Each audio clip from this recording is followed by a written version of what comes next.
They patrol every street. From the alleys of Bohan to the towers of Algonquin, the LCPD is everywhere. Officers respond fast and hit harder. They're modeled after the NYPD, not just in looks, in attitude. Uniforms, precinct structure, even the borough coverage. It's a direct parody of real-world policing. Force is never proportional. One punch? Expect 3 cruisers. A stolen car? Now you've got air support. At higher wanted levels, they swarm with choppers, roadblocks, and automatic weapons. In GTA 4, they define the city. Police radios buzz with threats. Backup arrives faster than you can reload. Even civilians talk about the LCPD like a looming shadow. And corruption isn't hidden. It's expected. Officers take bribes, abuse power, look the other way for the right people. It's not just a system. It's a system designed to fail people like Nico. This is Liberty's finest, relentless, ruthless, and always watching. They're not just cops. They're the vibe. With pastel uniforms, aviator shades, and 80s cruisers, the VCPD is straight out of a Miami Vice fever dream. They patrol every island in Vice City, from the beachfronts of Ocean Beach to the slums of Little Haiti. VCPD units respond quickly and dramatically. Sirens echo through the neon streets within seconds of any crime. But their tactics? Anything but subtle. They slam into your car, fire on sight, and at higher wanted levels they bring roadblocks and shotguns, escalating chaos over control. In Vice City's timeline, the VCPD is always outgunned. During the events of GTA Vice City, they struggle against the rising power of drug cartels and criminal empires like Tommy Vercetti's. Their outdated equipment and weak tactics show, especially during missions like Copland, where even dressing like them fools the entire department. But they never stop chasing. Their cruisers are slow, their AI simple, but their aggression scales fast. Even at 5 stars, it's still Vice cops swarming in, not the military. That only comes at 6. The VCPD isn't strategic. They're cinematic, over the top, reactive, and stuck in the 80s. And that's exactly how Rockstar wanted it. They're the most advanced police force in GTA history. The LSPD in GTA 5 uses aggressive tactics, high-tech equipment, and unpredictable AI to control the streets of Los Santos. This isn't a beat cop force. It's a militarized response unit in everything but name. They operate citywide. From Vespucci Beach to Vinewood Hills, LSPD officers patrol every neighborhood. You'll see them pulling over NPCs, responding to ambient events, and chasing suspects even when the player isn't involved. Their escalation is immediate. At 2 stars, they shoot to kill.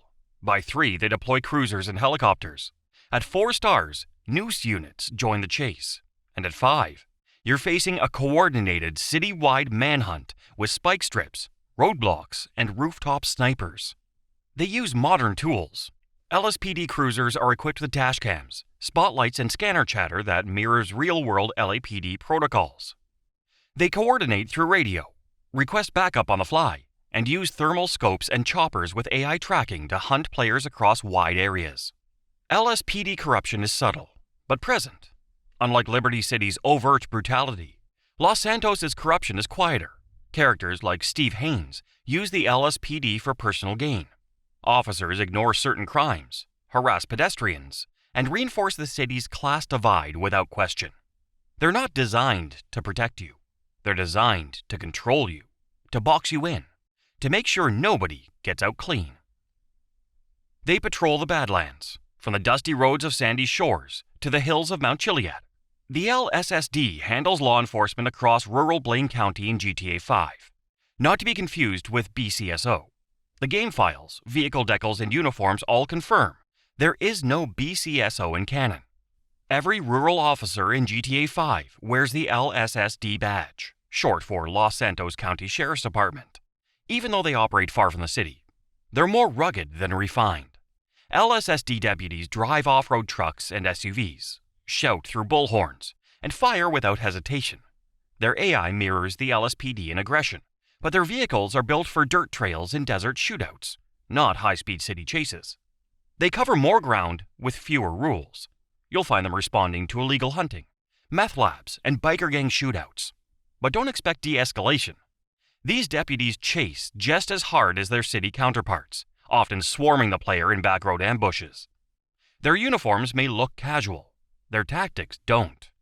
Despite the rural vibe, LSSD deputies carry shotguns, use lethal force at 2 stars, and coordinate vehicle takedowns in open terrain. They're the long arm of the law when you're far from city lights. 3 cities, 4 forces, 1 broken system.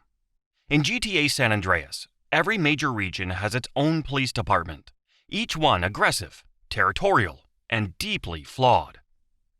They don't serve, they control. From the moment CJ steps off the plane, the LSPD makes its presence clear.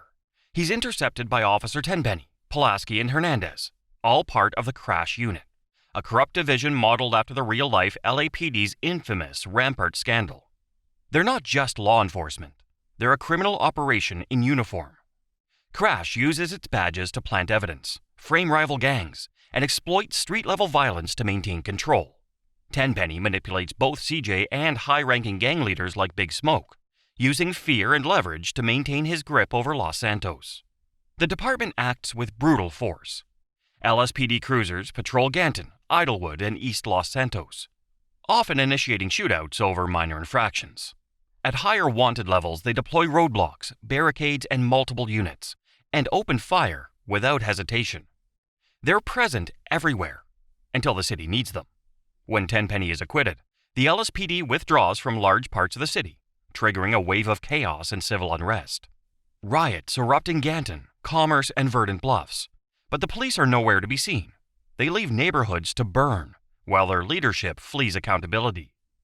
In GTA San Andreas, the LSPD isn't just corrupt, it's the fuel behind the city's collapse. Colder, quieter, just as dangerous.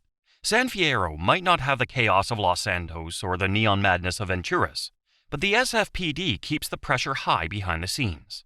They cover the city's forgotten edges, from the fog-drenched hills of Doherty, through the alleys of Chinatown, to the docks along Esplanade East. Their cruisers roam industrial corridors, construction sites, and quiet residential blocks.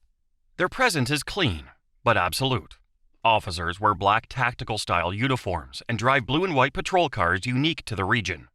They're calm on the surface, but don't hesitate to engage with lethal force once the sirens start. San Fierro's calm hides chaos. The SFPD is less flashy than its counterparts, but no less effective. They respond to crime just as fast, establish roadblocks, and chase players across the city's steep terrain and narrow bridges. And if you're near the airport, the harbor, or the Garcia area during a wanted level, they'll be on you in seconds. They don't yell, they act. In San Fierro, the police don't posture, they just pull the trigger. This city runs on vice. The cops run with it. The LVPD patrols Las Venturas, where the lines between law enforcement and organized crime are paper-thin. They're easy to spot. Desert tan uniforms, beige and green cruisers, officers stationed around the Strip, Old Venturas, and the casino corridors. They patrol with a presence that feels less like protection and more like surveillance. They're fast, and they escalate quickly. Get into a gunfight near a casino, or cross the bridge into Bone County, and you'll find yourself boxed in by cruisers within seconds. Their AI is aggressive. Their chases extend into the desert, and if you run, they'll chase you into the sand and through the canyon roads until you're dead or arrested. In Venturas, power and police wear the same face, and neither one plays fair. They don't wear patches, but they own the roads. The San Andreas Highway Patrol isn't officially named in-game, but it exists in how the game works. They appear where no one else does. Out on the long stretches of freeway, cliffside highways, and desert interstates, you'll spot patrol cars with distinct behavior. They drive faster, spawn farther from cities, and they're built to chase, not patrol. There's no SAHP badge, no officer names, but the cars are there. And once you're wanted out in the countryside, it's these unnamed highway units that slam you off the road. It's the most anonymous force in the state, but also the most territorial. They don't investigate, they manipulate. In the HD universe, the FIB is Rockstar's satirical take on the FBI, a federal agency draped in authority, but rotten underneath. They operate above the law, In GTA 5, the FIB uses Los Santos as a sandbox for blackmail, illegal surveillance, and covert operations. Agents like Steve Haynes and Andreas Sanchez don't stop criminals. They create them, pulling strings to stage false flag attacks and justify funding. They're not a response unit. They're a power play. The FIB rarely shows up in uniform. Instead, they move through cutscenes, interrogations, and conspiracies, forcing characters like Michael DeSanta and Trevor Phillips into dirty work. You don't see them at wanted levels, but they control who does. The FIB direct operations behind the scenes. In missions like Three's Company and the Bureau Raid, they clash with the IAA and leverage NOOSE as their blunt instrument. They're polished on paper, predatory in practice. They bug phones, stage bombings, fabricate evidence, and when their crimes risk exposure, they don't bury the truth. They bury the people who know it. They're not spies. They're predators. The IAA is Rockstar's version of the CIA, an international intelligence agency operating in total secrecy, without rules, oversight, or accountability. They don't show up on the streets. The IAA doesn't chase you down or respond to crimes. They exist in cutscenes and high-level missions, where the stakes are national, or at least, they pretend they are. In GTA 5, they act like they're saving the country. But in missions like By the Book and Three's Company, they're shown kidnapping suspects, torturing detainees, and starting turf wars with the FIB over control of intelligence operations.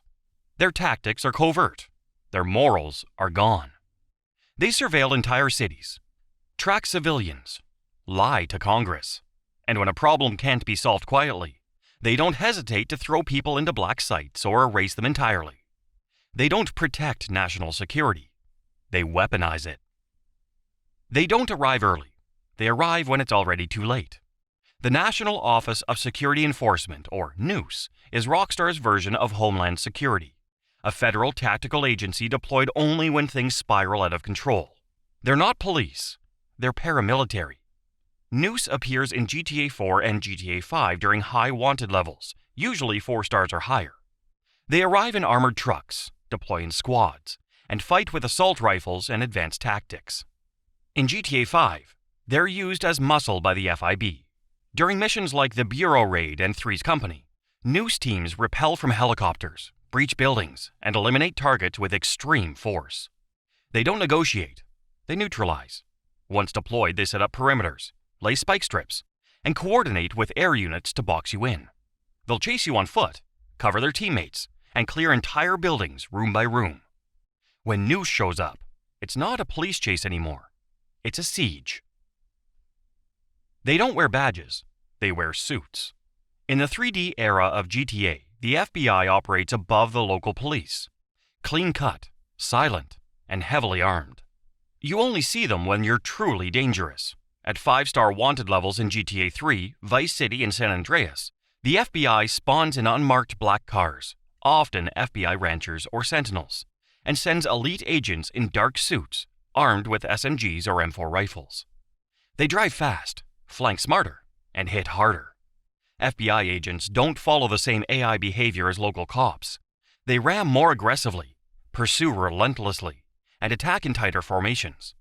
In San Andreas, they'll even chase you through deserts and off-road zones. No warnings, no arrests. The FBI isn't interested in jail time. Once they arrive, it's a kill-on-sight directive. Their presence marks the point where the game stops feeling like a crime sandbox and starts feeling like a war zone. They represent the government's last line.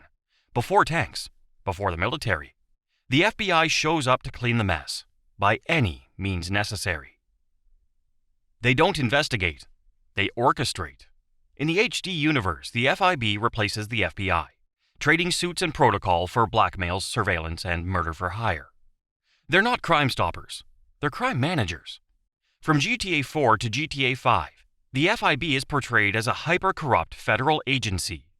They spy on civilians, cut deals with cartels, and carry out operations that would make actual criminals blush. Their agents are everywhere. In GTA 4, they're background figures, lurking in missions and mentioned in dialogue. But in GTA 5, they're front and center. Characters like Steve Haynes and Dave Norton don't just enforce law. They manipulate it for personal gain, dragging Michael DeSanta into a web of Black Ops missions, interagency turf wars, and national conspiracies. They weaponize plausible deniability. Need a building demolished? Blame the terrorists. Need a whistleblower silenced? Call it an accident.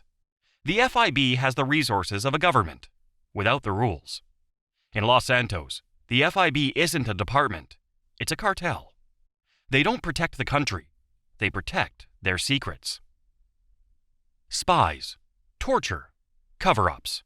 The IAA is Rockstar's version of the CIA, a foreign intelligence agency operating in secret, above the law, and often against the Constitution. They don't stop terrorism, they create chaos.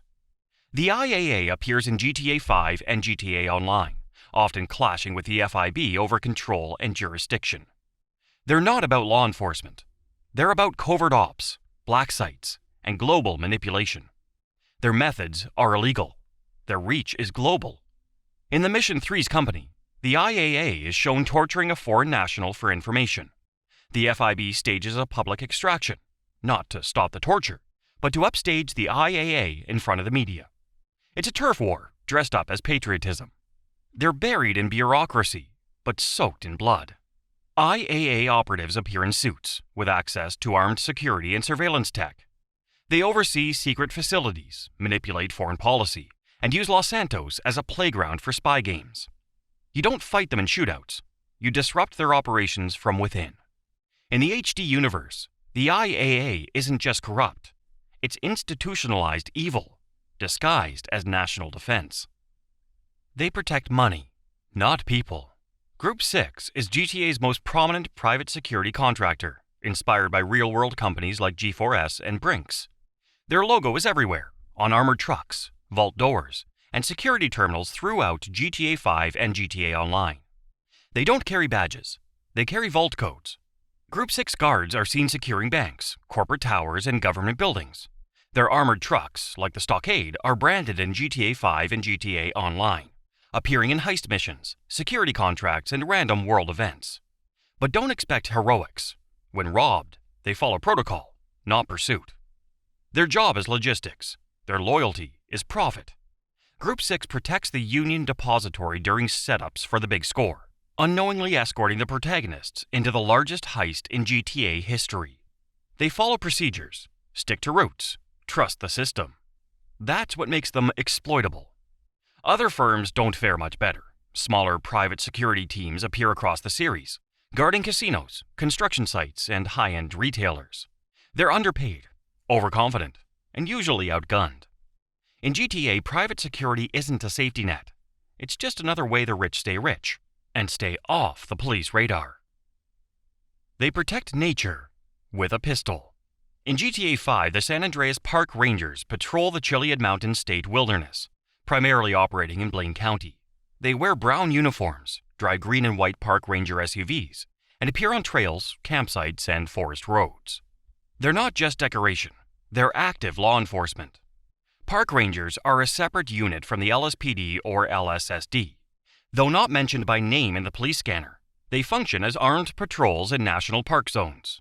If provoked, they draw weapons, pursue on foot or by vehicle, and escalate into a full wanted level just like regular cops. They spawn where other cops don't. You'll see them in places like Mount Chiliad, Raton Canyon, Cassidy Creek, and Alamo Sea Trails. They respond to gunfire, wildlife disturbance, and trespassing, even chasing players into remote wilderness if needed. Their tools are basic, but their rules are the same. They don't call for noose or helicopters, but they use sidearms and drive SUVs built for off-road pursuit. Despite their park role, their AI aggression mirrors the LSPD behavior. They're not here to protect you from the forest. They're here to protect the forest from you. They don't patrol the streets. They guard the shore. In GTA 5, the San Andreas Coast Guard operates along the Pacific coastline, defending harbors, islands, and open waters.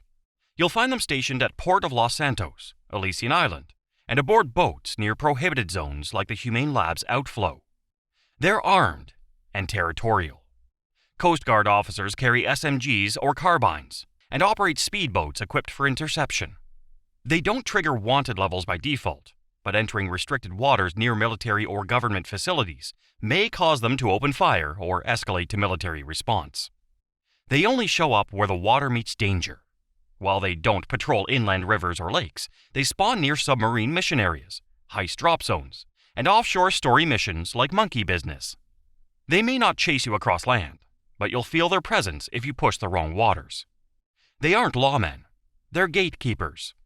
The Coast Guard is less about enforcing the law and more about protecting classified spaces and keeping civilians out. Their AI doesn't pursue like LSPD, but if you linger in secure zones, they'll make it clear you're not welcome. In GTA, the ocean isn't free, and the Coast Guard makes sure you remember that. When the police fail, the military steps in. GTA's National Guard and armed military units represent the final level of force, reserved for chaos, war zones, and 5-star manhunts. In the 3D era, the military had one job: containment. In GTA 3 and Vice City, reaching a 6-star wanted level triggers full military deployment. Barracks OL trucks filled with soldiers armed with M16s will swarm the player. In GTA Vice City, they appear outside Fort Baxter Air Base, and just entering the base can get you shot on sight. Their AI is ruthless, opening fire without hesitation, and coordinating ambushes with tanks and armed patrols. In GTA San Andreas, the military returns in full force during the storyline. CJ infiltrates Area 69, steals a jetpack, and later breaks into the Verdant Meadows airfield. The Hydra, Rhino Tank, and Hunter Chopper are all military-grade vehicles, guarded by soldiers with automatic rifles. GTA 4 dropped the curtain on full military presence. There is no military response in Liberty City, even at the highest wanted level. This was a deliberate design change, shifting the focus to realistic police escalation with NOOSE and the FIB. However, military hardware still exists, such as APCs and aircraft, seen in cutscenes or during the Ballad of Gay Tony. GTA 5 modernized military involvement, but kept it locked away. Fort Zancudo is GTA 5's fully modeled military base, located in Blaine County. Trespassing triggers an instant 4-star wanted level, with soldiers, tanks, and P996 laser jets responding immediately. They use combat AI with ARs, sniper rifles, and even SAM sights to track and shoot down aircraft. In the Minor Turbulence mission, Trevor crashes into a military cargo plane, proving that military assets exist and operate independently of the LSPD. But even in 2023's GTA Online content, military involvement remains sealed off. The IAA, FIB, and NOOSE carry out operations the military would normally handle, suggesting a GTA universe where civilian agencies overstep their jurisdiction. Still, military-grade weapons, airfields, and vehicles are accessible, just not officially tied to any Army or National Guard faction in current missions. The military is no longer the enforcer. They're a background power, guarding secrets, protecting airspace, and when you push too far into their territory, they remind you who really holds the firepower in San Andreas. Not every badge in GTA is real. Over the years, players have spotted police patches, vehicle decals, and uniforms that don't match up with any official department. Some are cut content, others are misunderstood. Let's break down the most common myths in GTA's law enforcement ranks. You've seen it on YouTube, in mod menus, even on RP servers. But here's the truth. There is no BCSO in GTA 5 canon. All rural law enforcement in Blaine County is handled by the LSSD. Their vehicles, uniforms, and files are all labeled LSSD, even when operating deep in Sandy Shores or Grapeseed. BCSO is a fan creation, used in 5M servers and LSPD FR mods, but never mentioned in GTA 5 or online. In real life, nearly every department has canine units, but in GTA, you'll never see an official police dog. No LCPD, LSPD, or VCPD officers use dogs in-game. The only exception is Chop in GTA 5, a pet trained by Franklin, not a law enforcement asset. GTA Online also features animals, but no actual canine units exist in police AI or missions. Several mods add them, but Rockstar has never implemented dogs as part of law enforcement canon. They only appear in GTA 4, and even then, barely. When Nico crosses into Alderney, he leaves Liberty City and enters a separate state, modeled loosely after New Jersey. Instead of LCPD, law enforcement switches to Alderney State Police, identified by dark blue cruisers and distinct uniforms. Their AI functions identically to the LCPD, but their jurisdiction is different, and their vehicle livery confirms the name. Cold, isolated, forgotten. In the GTA 5 prologue, we meet officers of the North Yankton State Patrol, patrolling the frozen streets of Ludendorff. Their black and white cruisers and gray uniforms are unique to this region. Though only seen briefly in 2004, they return during GTA Online missions that revisit North Yankton's map. No dogs, no choppers, just snow, shotguns, and state troopers. GTA's world is full of uniforms, but only some are canon. Everything else? It's fan fiction or forgotten code.